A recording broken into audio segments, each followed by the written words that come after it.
Hey, it's Les from the TV Dudes. It's been 3 years since I sat down with the incredible Claybourne Elder, and I'm so happy to finally have him back on the show. While many of you may know Clay from his standout roles on Broadway or television, today we're talking about a project that is arguably his most personal to date. His brand new album, If the Stars Were Mine, officially drops Friday, April 3rd.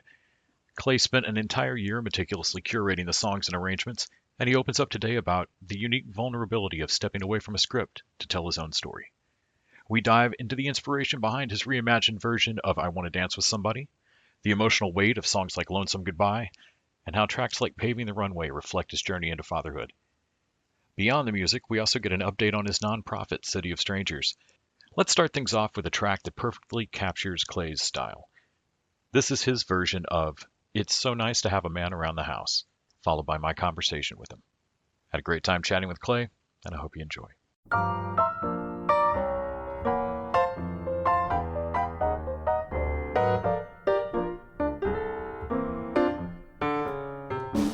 It's so nice to have a man around the house. Oh, so nice to have a man around the house. Someone sweet who's glad he found you, who will put his arms around you, and his kisses just astound you. It's so nice. Oh, a house is just a house without a man. He's the necessary evil in your plan. There are many things about him you just cannot do without him, and it's just a constant game of cat and mouse. It's so nice to have a man around the house, qu'il est doux d'avoir un homme sous son toit, de sentir en être cher auprès de soi. Il vous frôle, il vous enlace, on se fuit, il vous pourchasse, vous attrape et vous embrasse. Quelle joie! Il est dans nos jambes quand on est pressé, mais il dort quand on voudrait être embrassé. On veut sortir, il veut lire, on lui cède et l'on soupire. On le lasse à son journal et ses chaussons. C'est si doux d'avoir un homme à la maison.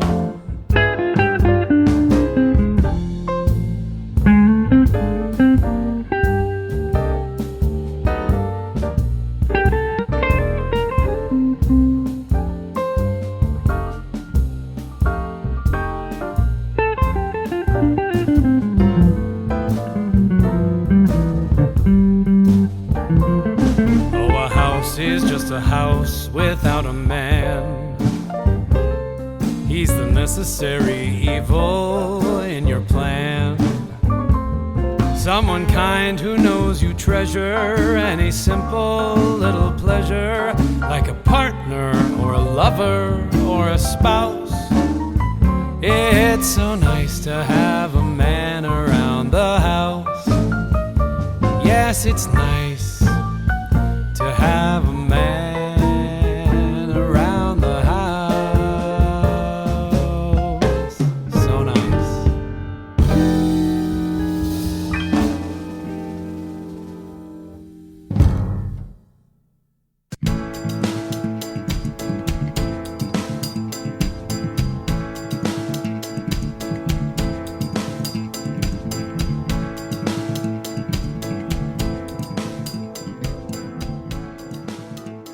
Hey there. Hey, Clay. How are you? Doing great. I'm sorry. It's been 3 years since we spoke. Do you go by Clay or Claybourne? Clay. Yeah, okay. Your name is super cool. I was like, do you say the whole thing every time? it's an old family name. So. I was thinking like it's got to be a Utah biblical, but also you sound like a Pacific Rim sci-fi character. Like your name's kind of bad. Oh, I like that. Yeah. Claybourne. I mean, Idris Elba's character in Pacific Rim was Stacker Pentecost, which has got to be one of the most ridiculous names I've ever heard. That's ridiculous. Thanks for sitting back down with me. It's been, I guess 3 years ago you were doing the Sondheim album was coming out last we spoke, and I think Gilded Age was kind of Ramping up. yeah, loved getting to listen to the album a little bit early, and it's man, it's really good. And I was excited to get to talk to you about some of the aspects of that. One thing that I thought of immediately is you've worked in a lot of different mediums, and all of acting, all of performance is going to be slightly vulnerable. But is there a difference for you, vulnerability wise? Did this is your album? Did this feel completely different than a TV show? Was it brand new nerves? Yeah. Oh yeah. I mean, you hit the nail on the head. Exactly. It is so being an actor, you're so often the paint on someone else's canvas in a really wonderful way. And you do bring your own creativity and your input and your voice and your own creative process to it. But in the end, there is always, if they don't like it, it could be somebody else's fault. Hmm. And on this, it's all my fault if you don't like it. And I mean that in the best way possible. You blame Rodney some. Yeah, yeah, there is. So it could be his fault. But that it feels like I'd been tentative about doing it. I started doing kind of the concerts that led to this album about 3 years ago. And and so many people had asked me if I would ever make an album of it, and I was always a little tentative about it. And but as I've gotten older and also becoming a dad, I think a lot more about what we make and what we leave behind. And this for me was something that I really imagined. I imagined my son playing it for his kids. I imagined, having it as something that lives out there. And in that way, I wanted it to be really authentically me. And it was not like I didn't just make something. I'd spent a year really thinking about it and putting it together and crafting the arrangements with my music directors because I knew I wanted, every one of those songs is something very special to me as a memory or as a story about my life. And I wanted to be able to tell them in a different way, in a way that maybe you haven't heard it before. Um, and and so in all of those ways, it is me, it's like really me. And if you listen through it, hopefully I think you get a really strong sense of who I am. And maybe you'll like it and maybe you won't, but it's really me. Well, the first one that jumped out to me, you've got liner notes in here that have little short anecdotes about each song, and it was really fun to read. Oh, But good. I want to dance with somebody. When I first heard that as a kid, you're right. There's a bit of a loneliness baked into that song. It's you're not naming who you want to dance with. Later on, there's Till There Was You. Well, that's about you. I love you. This is Yeah. about just an open longing. Uh, and it's upbeat because you got to keep yourself upbeat, but there's an inherent aloneness a little bit, and a wish. Yeah. Um, and Wow. I don't think I'd You're ever quite thought of that way. Then listening to your arrangement of it, and I saw that you were listed as part of the arrangement on this one, yeah. really fed into it, and I felt like drove it home of like, hey, there's another side that you're not thinking about the words of this quite, maybe. Yeah. I No, I, I love that.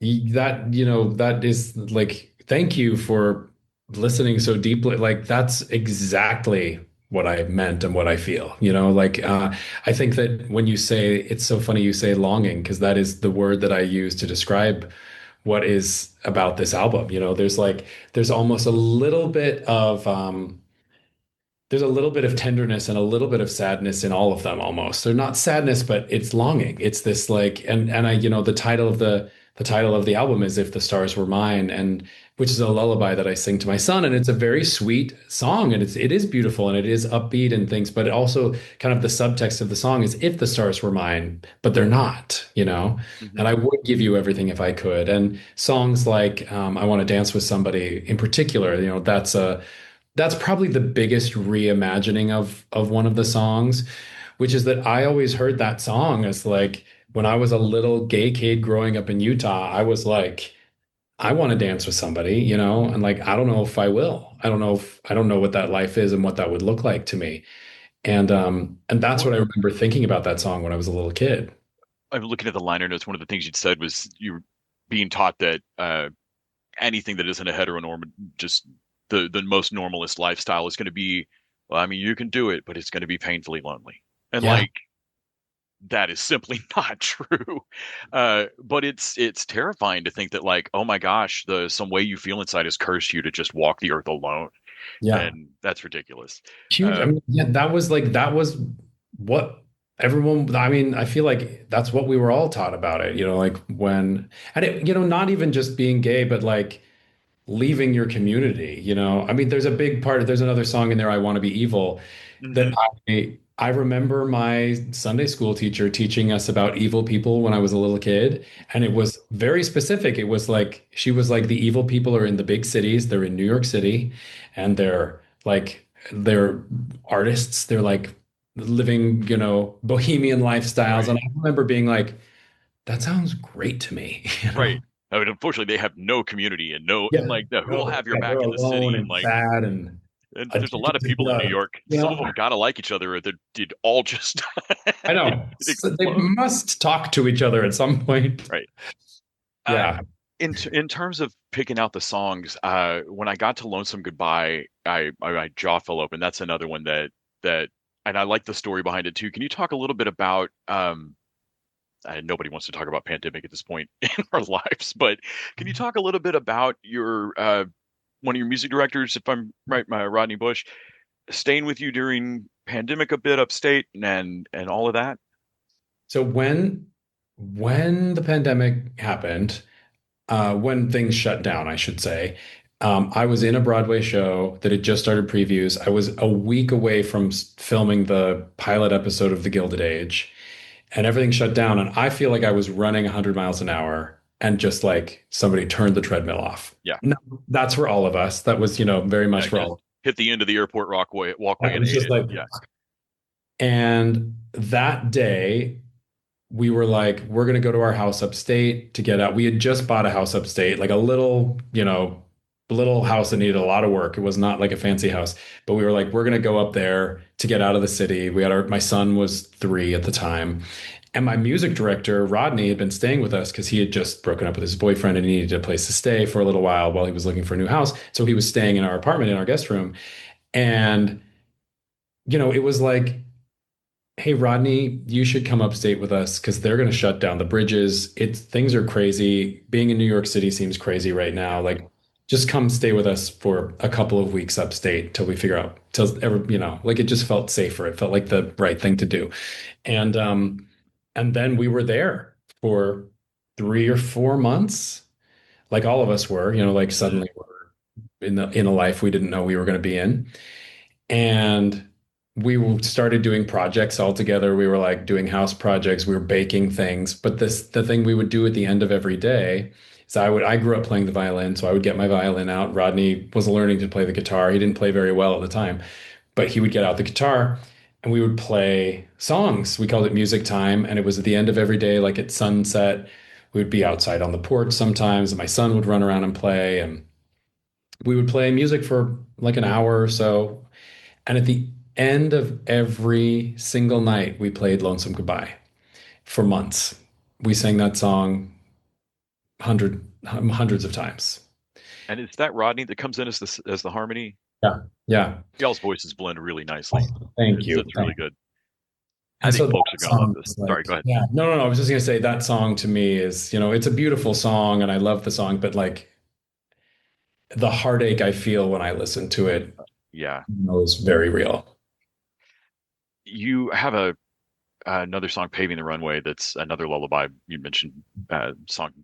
The album title is also a lullaby for your kiddo. Um, and you mentioned it in another song, but one of the things I thought I'd seen you mention was the difficulty with a way you were raised or a faith you were raised in, and um, trying to, I don't want to shit talk anybody's religion particularly, but it's difficult to transition into what you believe as an adult when if it's starkly different from what you were raised to believe. Yeah. And I have another musician friend of mine that had a huge kind of, I don't know what's the opposite of a come to Jesus moment, in his musical career, where he had a kid and had to decide like, man, I just had a real hard time stepping away from the church. Do I want to but yet I feel like what do I pass on to my kid? I don't want to burden her with having to walk away from this later. Uh, This is exactly, yeah, this is exactly what that song is to me. I I had this real I really divided myself from all things religious for a long time because it was just easier. And it was easier to not think about it because I didn't have to, Mhm. you know.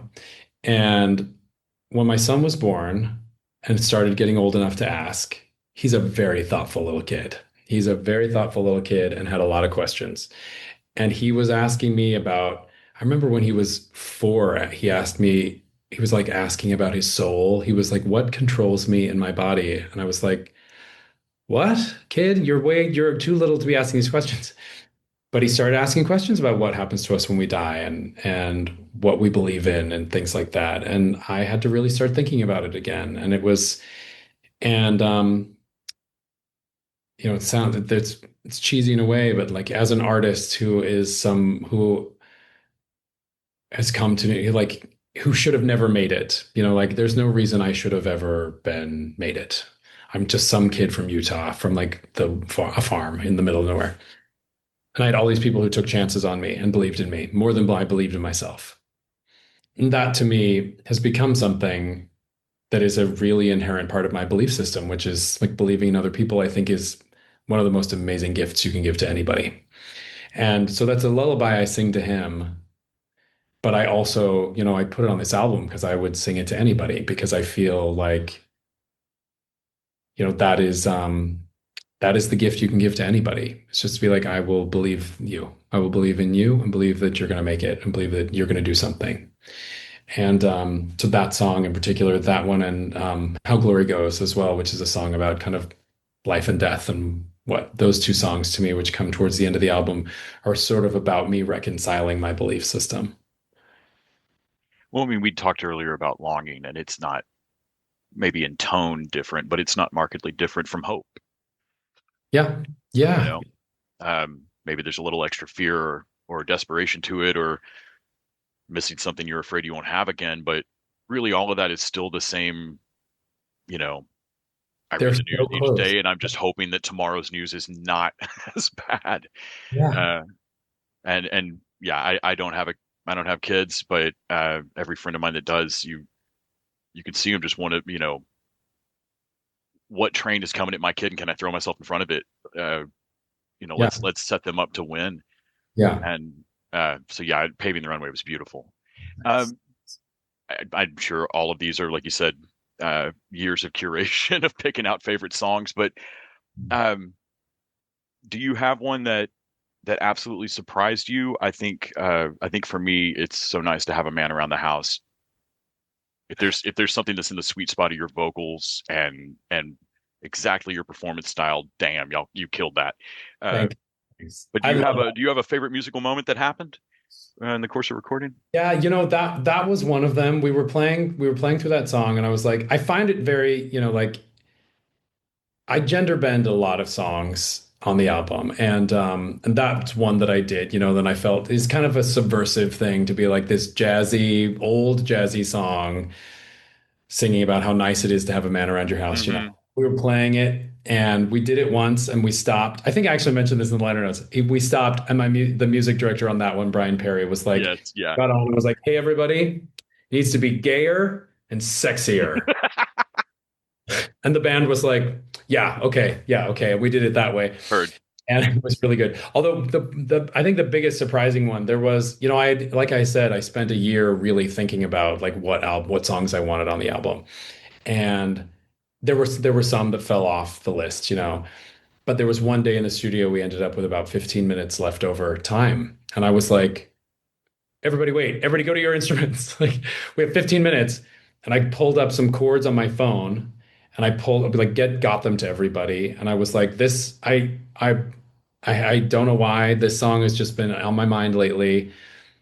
Like it's Till There Was You from The Music Man, which is also it's another great jazz tune that so many people have covered. And and um and so I was like, everybody, I want it. It's a sad song. Like I find this to be kind of a kind of a sad song, and I want it to be thoughtful and sad and a little bit like Chet Bakery, and you take the Yeah. beginning of it and you do a verse, and we're just going to try it. We did it in one take. All we had was one take, but it ended up on the album. It ended up being kind of a special thing. And so that was like a surprise that I love that's there because it was such a surprising moment to happen, you know? That's Um, great. yeah. And I'm always stunned when I read about like kind of blue recording or Gil Evans, like we're like, oh no, we just went in there, Gil wrote some letters on some charts and we were like, four measures here, 8 measures here, got it. Yeah. Like professional level musicians, I can hack around on an instrument, but I'm always just stunned by like, oh no, you get that thing. Yeah. Uh, so I it's just was real the band, we'd been playing together for a while at this point. This was really towards the end of the whole thing. And everybody could really feel each other. Everybody, like, the only way that happened is that they are so good. That group of people is so good. And they just like they know how to get in a room with they weren't all strangers. Like a lot of them knew each other from projects and things, but they found how to just like play back and forth very quickly and get it all. And they made something really, really special. And I feel very lucky I got all the people that came on. well. One last thing I wanted to talk about. I don't have the tab up, but I'm pretty sure that when I Googled around earlier, City of Strangers is still going strong. Still going strong. That is super cool. We're Uh, giving away tickets right now to things, and we have a lot of community partnerships now that we work with different organizations to help get people into the theater. It's been amazing. and just for the folks at home, that's your charity that all started from somebody just deciding you really needed to see Sweeney Todd. Was it? Mhm. Yeah, a guy walked up to me outside a theater when I was in college, and I had no money. I was in the standing room of this play, and he saw me in the standing room, and he was like, "You seemed like you were having more fun than most of the other people," and gave me $200 so I could go see. He was like, "You have to go buy a ticket to Sweeney Todd because it's amazing." And I was like, "Okay." And it really changed my life. And through a crazy set of circumstances, over 15 years later, I reconnected with that guy Yes. because we had taken a photo. I asked if I could take a photo with him. And now we're friends. He's come to see me in a bunch of shows. I've like visited him in LA and and the nonprofit started soon thereafter. People started wanting to donate money for this kind of cause. Um and it's funny because there are lots of nonprofits out there. And if you have one donation to make, please make one that's saving somebody's life. But there's also other people who have lots more money um the stories we've given away over 4,000 tickets now, and the tickets aren't free. They're paid for by a stranger who wants to do something nice for somebody else. And it's kind of, it's about random acts of kindness, but it's also about the transformative nature of the theater and getting people interested in it and getting people who love it, but don't have the means, the chance to be there. I think that's super cool. Thank you so much for chatting with me about all Of this course. today. I think folks are going to really dig the album when it comes out. And yeah, Thank you. can't thank you enough. I really appreciate it. This was great.